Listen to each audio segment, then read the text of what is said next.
José era un presunto niño con autismo catalogado por muchos como un idiota. Se sometió a un sencillo ejercicio, dibujar un reloj de mano.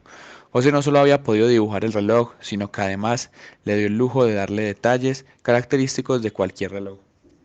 Hasta lo había dibujado marcando la hora. Gracias a esto, se entró en la siguiente duda. ¿Qué era realmente lo que José tenía? Se preparó una nueva visita, donde al entrar, José se emocionó de ver al doctor. Pasó de tener una cara seria, de pocos amigos, a una notable sonrisa. Y es así como comienza el segundo ejercicio de ilustración, donde José debía dibujar unos pescadores sobre una canoa en un río. Le tomó solo un vistazo para replicar la canoa, aunque en esta ocasión se vio algo distinto. José le había dado expresión a un dibujo plano, donde los pescadores tenían movimiento, algo que en la primera imagen carecía. Lo mismo ocurrió con el tercer ejercicio, el cual tenía que dibujar un pescado de pésima calidad de impresión. No solo lo dotó de vida, sino que además aplicó la tridimensionalidad en el dibujo, algo que en la muestra no estaba. Esto solo demostraba que José tenía una imaginación clara y fugaz. No se trataba de una gran obra de arte, pero definitivamente había arte allí, y eso es precisamente lo que uno no encuentra en un idiota ni en un autista.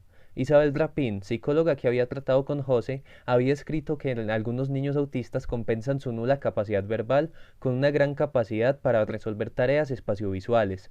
De igual forma, Lorna Selfe, en su libro Nadia, declaró que los dibujos de los autistas eran meramente mecánicos y no tenían gran profundidad. Pero los de José sí la tenían, entonces, ¿qué era él? Bueno, pues resulta que a los 8 años él tuvo una fiebre muy alta, la aparición de una lesión cerebral que probablemente era encefalitis y ataques constantes. Los estudios que le hicieron a José dieron como resultado un trastorno grave de los lóbulos temporales, que estos se encargan de la percepción auditiva y de la formación del lenguaje. Este daño causó que él se volviera mudo. Pero había una pasión que se conservaba, el dibujo. Su padre y su hermano mayor se lo habían inculcado siempre. Bueno, infortunadamente José tuvo que abandonar la escuela y recluirse en su casa durante 15 años, con la única diversión de ver revistas con muchas imágenes, principalmente de flora y de fauna.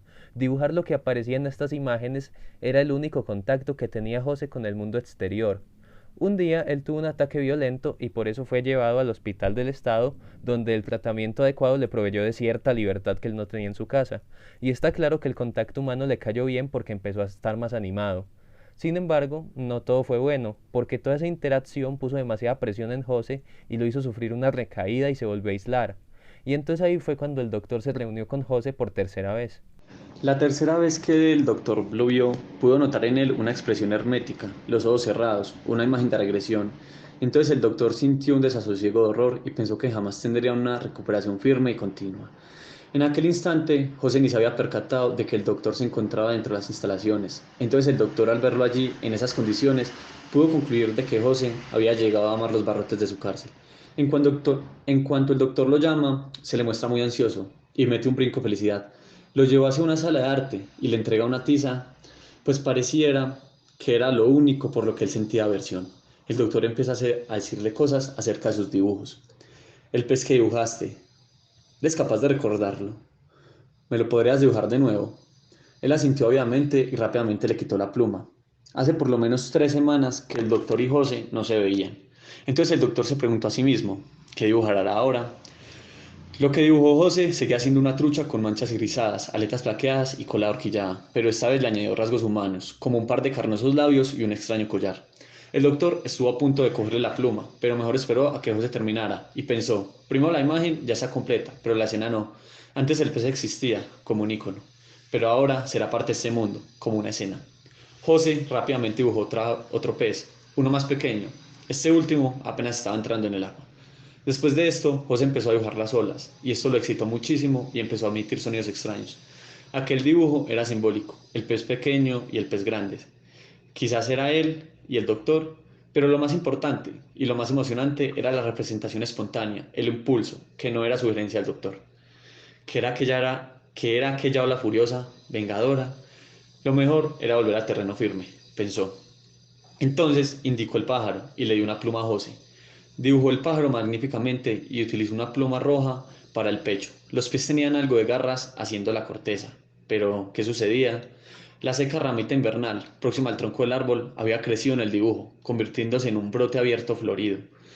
Había otras cosas que quizás fuesen simbólicas, aunque no podía estar seguro, pero la transformación destacada y emocionante y más significativa era esta, que José había transformado el invierno en primavera. Ahora por fin empezaba a hablar. Hablar es un término demasiado fuerte para las emisiones extrañas, titubeantes e ininteligibles que él hacía.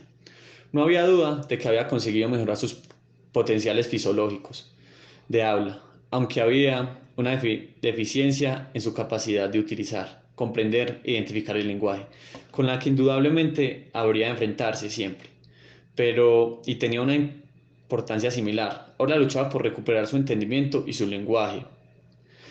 Era evidente, hasta para los más optimistas, que José no llegaría a hablar, nunca de un modo normal, que el lenguaje jamás podría ser para él un auténtico vínculo de autoexpresión, que solo podría servir para expresar sus necesidades más elementales, y también él parecía creer esto. Y aunque siguiese luchando por recuperar la palabra, se volcaba más rabiosamente en el dibujo como forma de autoexpresión. Pero José tiene una pasión y una capacidad real para lo particular. Le encanta, entra en ello, lo recrea. Y lo particular, si uno es suficientemente particular, es también una vía hacia la realidad y la verdad. Lo abstracto, lo categórico, no tiene menor interés para el autista. Para él que lo concreto, lo particular, lo singular, lo es todo. No hay la menor duda de que sea así, sea por una cuestión de capacidad o de disposición. Esto nos lleva a citar a la obra El Irineo de Borges, que dice, no lo olvidemos, era casi incapaz de ideas generales, platónicas, en el vertiginoso mundo de Funes. Había solo detalles, casi inmediatos en su presencia. Nadie ha sentido el calor y la presión de una realidad tan infatigable como la que día y noche convergía sobre el infeliz Irineo. A José le sucedía exactamente lo mismo que el Irineo, pero no es inevitablemente una circunstancia desdichada. En los detalles particulares puede haber una satisfacción profunda, sobre todo si brillan, como podían brillar para José. Esto nos lleva a la pregunta, ¿podrá José, con su excelente vista y su gran amor a las plantas, hacer ilustraciones para obras botánicas o herbarios? ¿Podría ser ilustrador de textos de anatomía o de zoología? Y más importante, ¿qué le reserva el futuro a José? ¿Hay algún lugar para él en el mundo que emplee su autonomía para, pero la deje intacta? O, dando un salto extraño pero no absurdo, podría con sus peculiaridades, su idiosincrasia, hacer dibujos para cuentos de hadas, cuentos para párvulos, cuentos bíblicos, mitos, o no podría ilustrar y adornar las soberbias mayúsculas de misales y breviarios manuscritos. Postdata: después de publicar esta pieza, volví a recibir muchas separatas y cartas, siendo las más interesantes las de la doctora C. C. Park. Está muy claro que aunque Nadia quizás haya sido un caso único, no son algo excepcional las dotes artísticas de un nivel bastante elevado entre los autistas. Es casi inútil hacer pruebas de capacidad artística, tipo la prueba de inteligencia dibuja un nombre de good enough. Tiene que surgir, como en el caso de Nadia, de Jose y de la ella de los Park, una producción espontánea de dibujos sorprendentes.